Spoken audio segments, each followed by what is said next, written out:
Dominic Raab's resignation this week was the single most dramatic moment of all, but it was odd. He resigned in protest at what he sees as the awfulness of an agreement he himself had apparently negotiated. Rum business. He joins me now. Who negotiated this, Dominic Raab? Well, it's a team effort, and I came in July. A lot of work had been done before. It's a mixture of the cabinet, me as Brexit secretary and David Davis before. We deputised for the Prime Minister. But it is your deal, and you resigned over it. Yeah, and actually, weird. I think we got very close to a deal that would be faithful to the referendum, sensible and pragmatic. Remember, I took up this post after the Chequers announcement, which was already very controversial. I want to make a success of this, but 2 or 3 of the changes, as I set out in my resignation letter, I'm afraid rendered this deal fatally flawed. And in good conscience, when you think about the long-term good of this country economically, democratically, when I look my kids in the eye and I think, what will this country be like in 10 years, I didn't feel able to sign up to this. Does this deal mean that we leave the EU, in your view? Notionally, yes, but for example, I think it takes a very predatory approach to Northern Ireland. If you look at it, the analysis is, the Cabinet was told Northern Ireland will be treated as a third country for regulatory purposes. Don't think that's consistent with keeping the Union together. The bridge... So it threatens the Union, in Absolutely, your view. that was one thing. Secondly, the bridge from the end of the implementation period to the future relationship will be a combination of customs union and single market with no possibility to get out. Well, no democratic country in history has ever signed up to something like that. And then finally... Final point, and you've got it there. It's the outline future relationship, and bullet point 2 makes clear that far from the Chequers proposals or even a Canada-style arrangement, actually the permanent basis of our future relationship will be this customs union single market hybrid, debilitating for the economy, in my view, and also devastating... That's the basis for going forward. Who authorised that? And devastating for trust in our democracy, given the promises we made at the last election. Who authorised that? It's not clear to me. I've asked that question. It was a change made at the... Well, if it wasn't you, and you're the Brexit Secretary, paid to be the negotiator, the Brexit Secretary, it can only have been the Prime Minister. Well, I don't know. I asked that question in Cabinet, and I haven't had a particularly good answer. It was described as a drafting change, but I think if you look at it, you've got it there in front of you. It is very clear that the future relationship will be based on this combination of, basically the backstop. Build on the single customs territory provided for in the protocol, is what it says. Exactly. And that must have been negotiated by the Prime Minister. There's nobody else who could have done it. I don't know the answer to the question. I don't impute bad faith to anyone. I just cannot sign up to that because it is a clear breach of the promise every Conservative went into the last election with. Now, the Prime Minister's office says that if you look at the way out of this customs backstop area, there is a way out for Britain. It's complicated. There's negotiations. There's good faith in both cases. There's lots of legal language. But we do have a way out. Now, that's not correct, and that's not, in fact, what the Cabinet was told. There is a possibility to get out, but the EU has a veto over it. So we would be signing up to accept rules and laws made by the other EU member states with no regard for the UK's circumstances, from economic policy to social policy, and we'd have no way out. No democratic country in history has signed up for that. So we'd be stuck inside this arrangement, and then presumably the EU would be able to do whatever it wanted with us. Well, in terms of asking for more money. The argument is made, let's get this over the line and play for the second half, the future relationship negotiations. But precisely because of what you've just shown there, it would tilt the advantage in favour of the EU and prejudice, frankly, taint the second phase of negotiations. So I think it is a fatal flaw. And the shame of it is, I have to say, I've supported this Prime Minister all the way through her premiership. I still do now. Really? Yes, but let me explain. We were close to a deal, and actually if these 2 or 3 points were changed, I still think a deal could be done, but it's very late in the day now, and we need to change course. Do you think she's going back to try to do that? Well, I don't know, and the reason I resigned was it was clear to me that Cabinet had decided to accept the deal that she proposed, and I was being asked to go and sign on the dotted line with Michel Barnier, and I just didn't feel in good conscience I could do that. But I support this Prime Minister. I want her to succeed, but I do think we need to change course. Okay. Otherwise, we'll regret it for the foreseeable future. Is this deal worth 40 billion quid? No. So we've got a deal which is not worth 40 billion quid, which you said this morning we've been bullied by the European Union, and you've said this morning that that's because the Prime Minister lacks political resolve and will. Well, I think actually the government as a whole, we were very clear in the course. But she leads it. No, sure, and I take my responsibility. And we're a cabinet as well. We have a system of cabinet government. But I do think we've been bullied. I do think we are being subject to what is pretty close to blackmail, frankly, for your viewers at home. And I do think there is a point at which it probably should have been done before, where we just say, I'm sorry, This is the United Kingdom of Great Britain, Northern Ireland. We cannot accept those dictated terms. So whose political will and resolve was lacking? Oh, the government as a whole, but ultimately, of course, the Prime Minister, surely. I've been arguing with the Prime Minister for a while that actually we need to say that there's a line in the sand beyond which we wouldn't move. But I've got... To quote your ally, Boris Johnson, you're trying to have your cake and eat it, aren't you? You've actually made a devastating attack on the Prime Minister's withdrawal agreement. You have resigned from the government, triggering a political crisis. And now you're saying you support the Prime Minister, who doesn't have the will and resolve to carry on and negotiate this. It's a pretty weird position to be in, is it not? Well, in fairness, you say Boris Johnson is my ally. He's a friend and a good colleague, but he's not an ally. I'm supporting this Prime Minister. But the truth is, people expect their politicians to be able to be true to their convictions and be honest. I couldn't, in good faith, for the reasons I set out in my resignation letter and that we've gone over, sign this country, the country I love, up to that deal.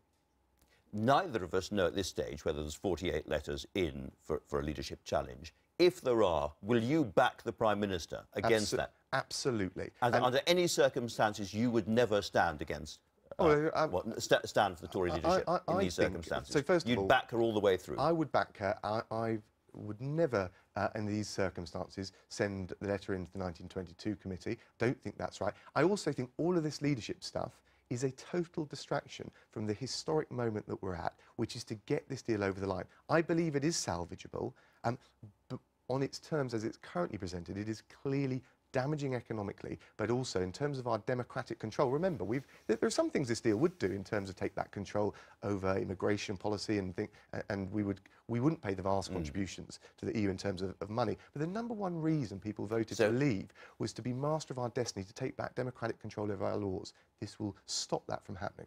I, Dominic Raab, am not going to stand in a Tory leadership contest. I'm not even getting sucked into all of that. I want you to agree with that statement. Well, no, I'm not. I'm supporting this Prime Minister. I will not be supporting anyone who is sending in letters to the 1922 committee. And in a vote of no confidence, I would support her. You support her, even though you think she hasn't got the will and resolve to do this negotiation? I'm saying I've got huge respect for her. Remember, in the 2017 election, I was a backbencher.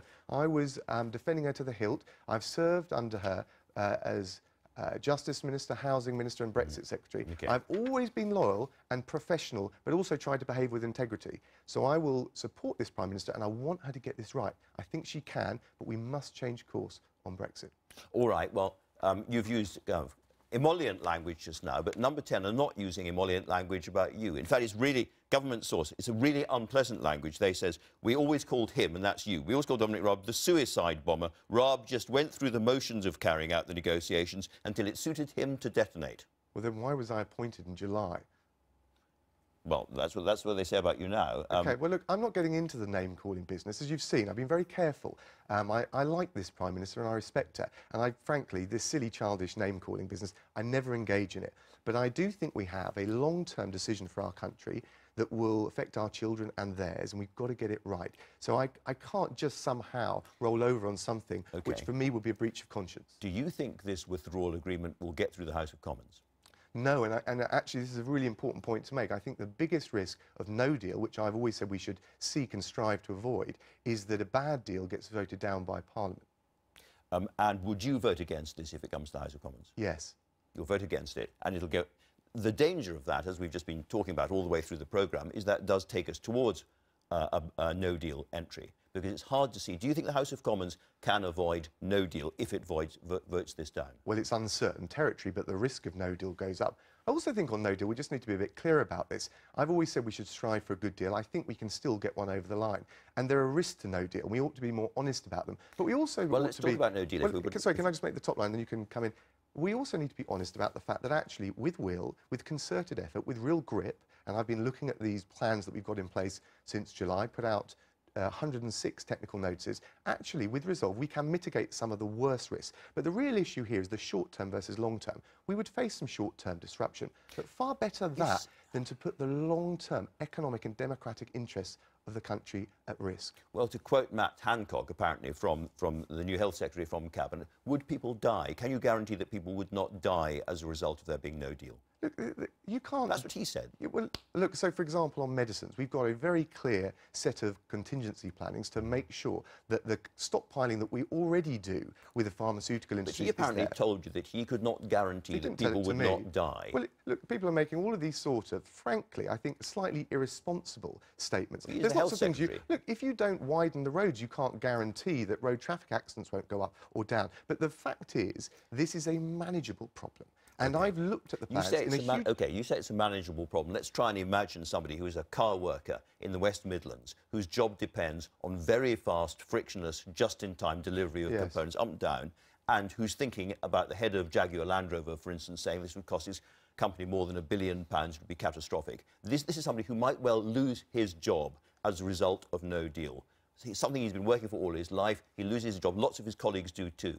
And you say it's a manageable thing. Well, no, on your shoulders and on your conscience, surely, is going to be the job losses that come about if we have no deal. Oh, look, I think the risks are here on all courses that we take at this moment.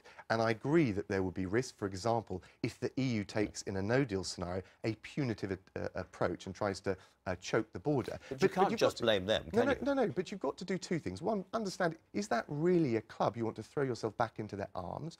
Or... over the long term, what would the effect of being tied to the EU with the approach it takes to regulation have on jobs? And I think that the risks are there short term. They can be managed. They can't be eliminated. But the far graver risks for our country are the long-term risks of a debilitating attachment to the EU. Well, let's remind ourselves what the government itself says would be the effect on growth in the British economy of no deal. And it is, at the worst end of the thing, it's nearly 8.7% shrinkage of the economy on your plan, on your proposal, because you are driving us closer towards no deal. You are, First by what you've done. The head of the WTO has said that no deal wouldn't be a walk in the park, but it wouldn't be the end of the world either. -8%. But I don't agree with those assumptions, and I've had quite... They're government's assumptions. Yeah, but the Treasury and the various your own officials from your own department. And I've challenged them over the last 2 or 3 months, because actually I think the factors that you plug into those assumptions obviously can make a big difference. And actually, it's very hard for people to know who to believe, because the Chancellor told us they were his figures, he agrees with them. Well, of course, but look, the reality is, if we had real grip on the Borders Delivery Group to make sure that in relation to the border crossings, particularly Calais-Dover, we could reroute some of that trade as swiftly as possible, whether it's the Dutch or the Belgian ports that are really keen for that business. If we had a fiscal approach, so in the Treasury, a budgetary approach, which said, you know what, we'll put rocket boosters up the economy to see it through what I admit would be a difficult period. And if at the same time we took the money that we would otherwise be giving the EU and gave that support to businesses, we would see that through. And long term, we would be able to take advantage of the huge opportunities of leaving the EU, which have almost totally been eclipsed by the current narrative. This is coming from somebody who caused enormous amusement and surprise around the place when you said this about the Calais-Dover crossing.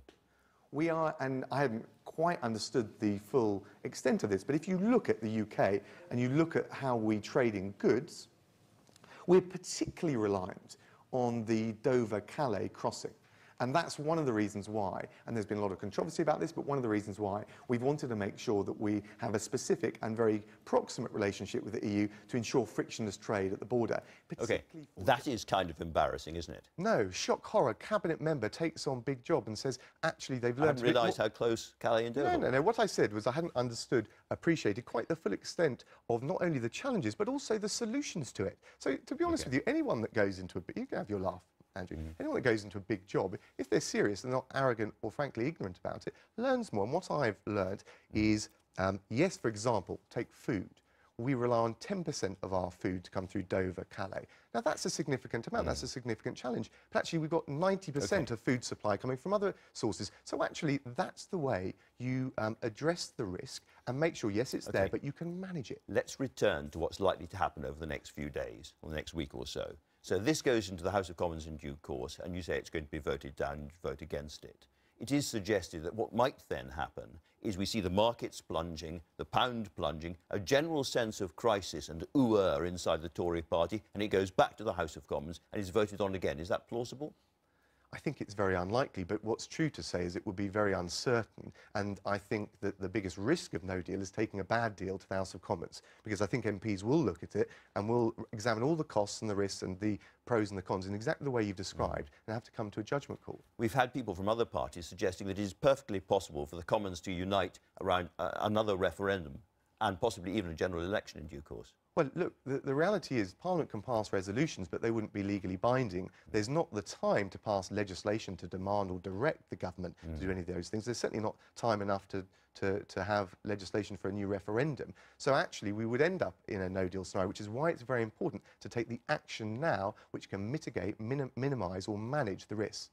All right. Among all the possibilities going forward, one that we don't know the answer to this is the 48 letters going in to challenge the Prime Minister. You said you would not write a letter yourself. What is your message this morning to those people sitting at home wondering whether to do that? It's a total distraction from what we need to do. We need to get Brexit over the line. We need to support our Prime Minister. I've got huge respect for her. I wrote that in my resignation letter. It's not flim-flam. I've worked with her very closely on Brexit. And I think there's still the opportunity to get this right. Support the Prime Minister, but she must also listen and change course on Brexit. And there are a group, we're told, of 5 cabinet ministers inside the cabinet at the moment trying to persuade her to change direction. She's going back to Brussels next week. She may indeed change direction. Are you talking to those people? Are you helping them? Well, look, if anyone comes and wants to pick my brains, I'm happy for them to do it. I was obviously... Have they? Oh, of course. We've been talking over the last week intensely, and everyone wants to do the right thing and support the Prime Minister. The problem for me was... So you're discussing with people like Andrea Leadsom possibility, even at this late stage, of tweaking the deal? Well, we're not, you know, well, I only resigned on Thursday morning, so I can't say I've had extensive conversations, but look, I'm willing to talk and be as constructive as I can. The difficulty for me is that I was being asked to go over to Brussels and sign on the dotted line with Michel Barnier on a deal which, as I said, in good conscience, I didn't feel was right for the country. They've stayed inside the cabinet, and they might, the view from them might be that you ran away from the hard decisions, and they have stayed to try and keep the ship afloat. Well, not one of them has said that to me, but of course, as I said, and that's why I answered the question before in the way that I did. I was being asked to go and sign. Do you think they should resign? Sorry, I was being asked to go and sign on the dotted line, and I couldn't agree to do that. Dominic Raab, thanks very much indeed for talking